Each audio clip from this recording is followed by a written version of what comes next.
Ya, pemirsa, tim Anies Mohaimin dan Ganjar Mahfud MD terus menghimpun berbagai kecurangan di pemilihan umum 2024. Kedua pasangan calon yang kalah dalam hitung cepat itu menyatakan memiliki berbagai bukti kecurangan yang terjadi secara terstruktur, sistematis, dan masif dalam pemilihan presiden 2024. Lantas apa saja hal yang bisa dipersoalkan bila kedua tim ini bersepakat untuk membawa temuan kecurangan itu ke Mahkamah Konstitusi? Mungkinkah hasil Pilpres 2024 dibatalkan lalu digelar pemungutan suara ulang? Sudah bersama kami manajer Perludem Fadli Ramadhanil. Mas Fadli, selamat malam. Selamat malam, Mas Leo. Ya, Mas Fadli, sebelum kita membaca kemungkinan yang terjadi, saya hanya ingin tahu dulu, mohon disegarkan kepada kita semua, apakah pemilihan presiden khususnya di Indonesia itu pernah diulang atau belum pernah, Mas? Kalau dalam konteks pemilihan presiden, kalau diulang karena adanya kecurangan pemilu setelah disengketakan di Mahkamah Konstitusi itu belum pernah. Tapi kalau dalam konteks pemilihan legislatif itu pernah beberapa proses penyelenggaraan pemilu mesti melakukan pemungutan suara ulang karena memang ada persoalan hukum dan ada persoalan kecurangan yang terjadi di dalam proses dan hasil penyelenggaraan pemilunya. Tapi kalau dalam konteks pemilihan kepala daerah itu sering sekali, bahkan tidak hanya pemungutan suara ulang, bahkan pernah penyelenggaraan pemilihan kepala daerah diulang dari awal, itu pernah terjadi. Tapi kalau pertanyaannya Mas Leo dalam pemilihan presiden, dari pemilu presiden tahun 2004, 2009, 2014, 2019, nah itu belum pernah. Baik, Mas Fadli, kalau melihat apa yang disebut oleh khususnya paslon nomor 1 dan nomor 3, mereka menemukan berbagai bukti kecurangan. Kita masih belum tahu apa yang akan disampaikan. Tapi kalau kemudian bukti-bukti kecurangan itu memang bisa dipaparkan, itu memang ujungnya harus ke Mahkamah Konstitusi saja, sengketa hasil Pilpres atau hasil pemilu, atau memang bisa ke Bawaslu dulu, Mas Fadli? Memang ada dua ya dalam situasi saat ini. Pertama, kalau memang ada praktik kecurangan dalam penyelenggaraan pemilu dan kami di Perludem dan Koalisi Masyarakat Sipil menemukan memang ada kecurangan itu terjadi. Dan pada faktanya banyak sekali kecurangan itu yang tidak terselesaikan oleh Bawaslu dengan mekanisme penegakan hukum yang profesional. Nah, ini kan proses rekapitulasi masih berjalan, Mas Leo. Meskipun ada petunjuk dihentikan oleh KPU dengan alasan yang tidak jelas ya. Tapi menurut saya, kalau memang kecurangan itu ditemukan dalam proses rekapitulasi hari-hari ini, saya kira itu bisa langsung dilaporkan kepada Bawaslu. Nanti tinggal kita lihat bagaimana profesionalitas dan akuntabilitas Bawaslu menyelesaikan dugaan-dugaan pelanggaran itu secara terbuka, secara bertanggung jawab.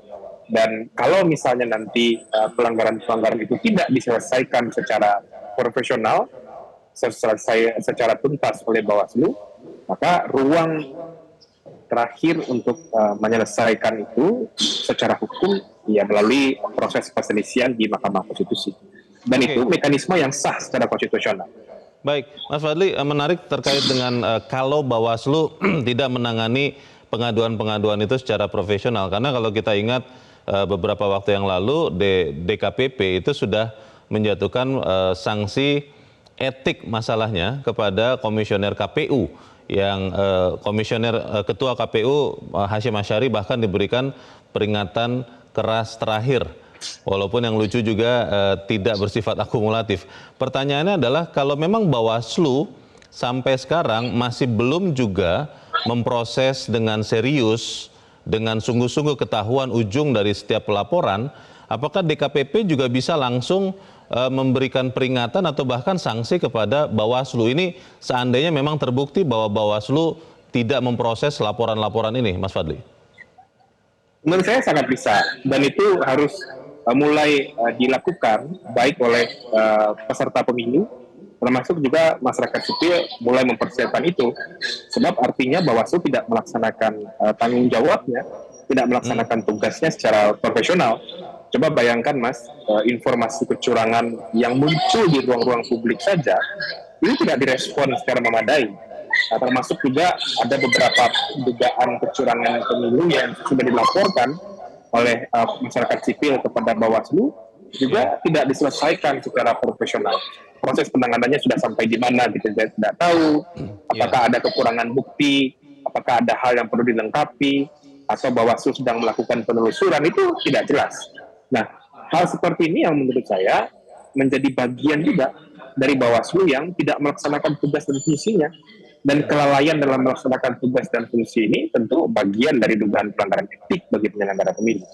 Baik, Mas Fadli, hari-hari ini kita juga diramaikan dengan aplikasi Sirekap yang menurut Bawaslu itu wajar karena ini aplikasi baru yang baru digunakan, jadi sistemnya trial and error.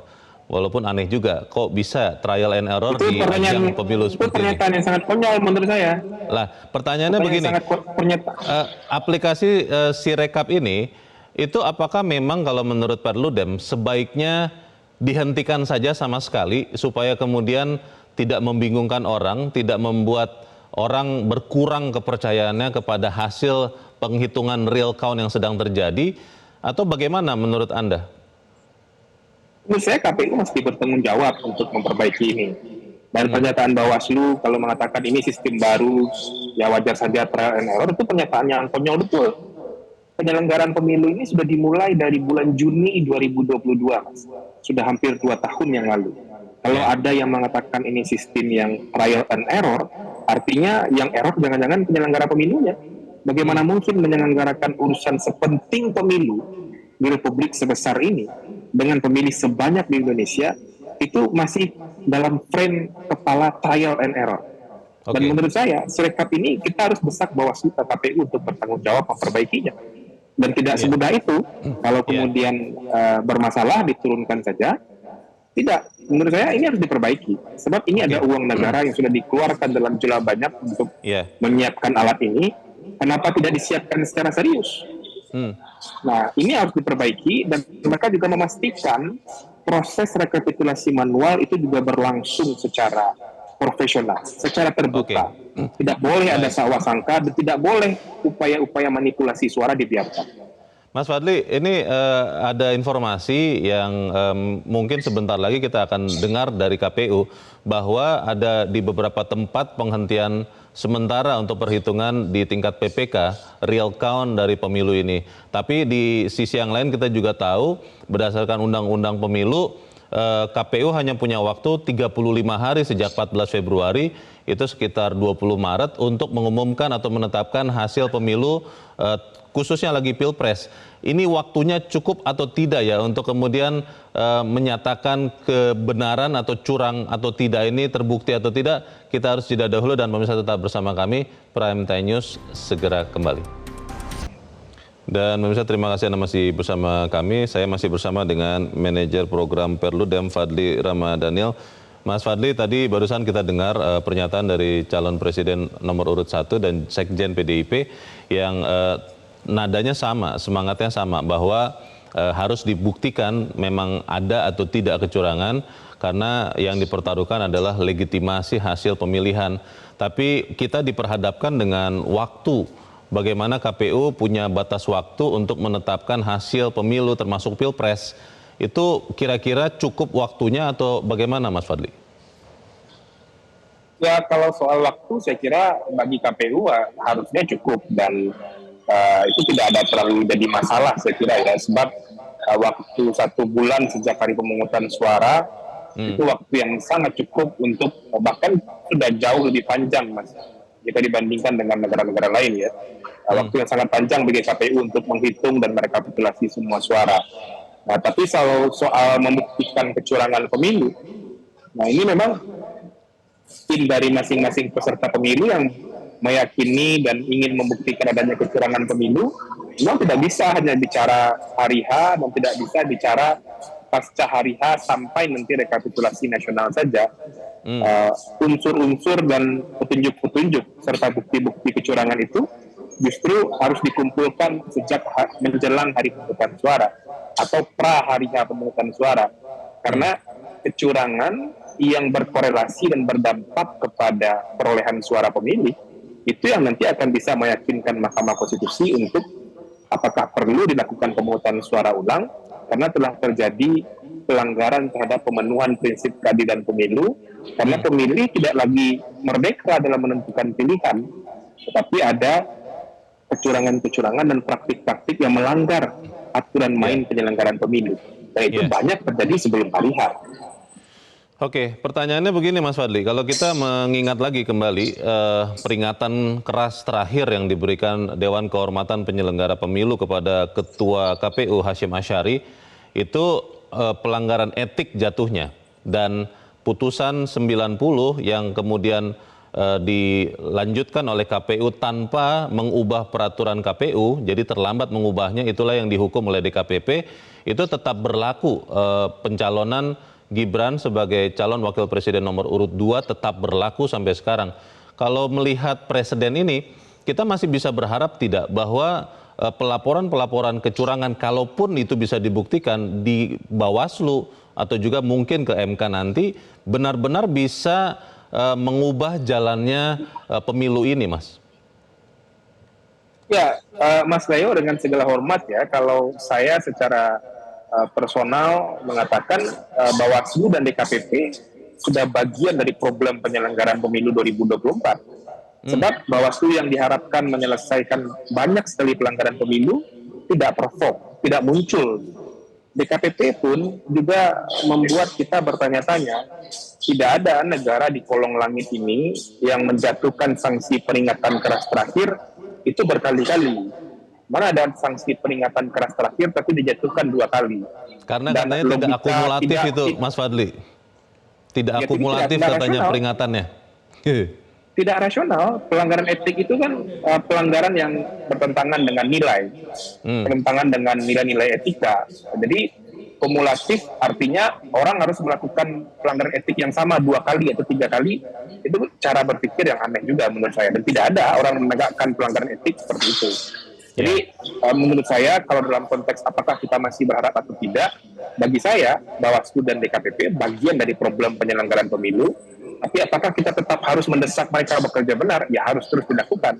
Sebab ini adalah institusi yang dibiayai oleh negara, institusi yang diberikan kewenangan oleh negara untuk bekerja menjaga penyelenggaraan pemilu 2024. Ya, Mas Fadli, di media sosial itu mulai beredar ya, bertebaran potongan-potongan video. Saya tidak tahu keabsahannya, tapi ada satu video yang mensimulasikan katanya pelaporan ke Sirekap, dan itu kemudian angkanya berpindah-pindah sendiri. Itu mulai banyak beredar, dan akhirnya banyak orang juga mulai berpikir ini benar-benar dimasukkan sesuai dengan apa yang dihitung di TPS kah? Atau jangan-jangan juga di perhitungan real count yang dilakukan KPU yang bukan lewat Sirekap tentunya, itu juga jangan-jangan ada salah hitung baik dengan niat maupun tanpa niat salahnya itu. Ini kira-kira bagaimana dampaknya ke legitimasi pemilu ini, Mas Fadli? Ya, kita di Perludem 2 atau 3 hari sebelum hari H penyelenggaraan pemilu sudah mengingatkan Sirekap ini harus diurus dengan benar agar tidak menjadi sumber kontroversi baru dalam penyelenggaraan pemilu 2024. Namun pada akhirnya kan memang tidak diurus serius. Pada akhirnya jadi kontroversi dalam proses rekapitulasi suara ini. Nah, menurut saya Sirekap bukan penghitungan resmi, oke, itu satu hal. Tapi ini muncul di ruang publik yang itu akan mempengaruhi trust dan legitimasi penyelenggaraan pemilu 2024. Meskipun ini bukan penghitungan resmi, sebab penghitungan resminya adalah penghitungan manual secara berjenjang, tapi karena ini disajikan di ruang-ruang publik, maka KPU perlu bertanggung jawab untuk membereskannya. Dan ini dibiayai oleh uang negara untuk membuatnya. Jadi nggak bisa kemudian selesai dengan minta maaf saja, kami keliru, kami manusia. Kalau itu saya kira nggak perlu penyelenggara pemilu juga bisa melakukan itu. Mereka harus bertanggung jawab bagaimana membenarkan ini, karena mereka digaji oleh uang rakyat, mereka menyiapkan semua ini dengan uang negara, dan Sirekap ini disiapkan dengan biaya yang besar, dan mereka sudah tahu akan menggunakan ini sejak 2 tahun atau 3 tahun yang lalu. Ini kan bukan barang baru, Mas Leo. Baik, kita tentunya berharap bahwa apa yang diproses ini benar-benar bisa memberikan kepastian dari pemilu ini, apakah kemudian hasilnya siapapun yang menjadi presiden, siapapun yang menjadi anggota DPR itu benar-benar bisa dipercaya oleh rakyat atau tidak. Untuk saat ini terima kasih Manajer Program Perludem Fadli Ramadhanil sudah mencerahkan kami. Selamat malam Mas. Jelajahi cara baru mendapatkan informasi. Download Metro TV Extend sekarang.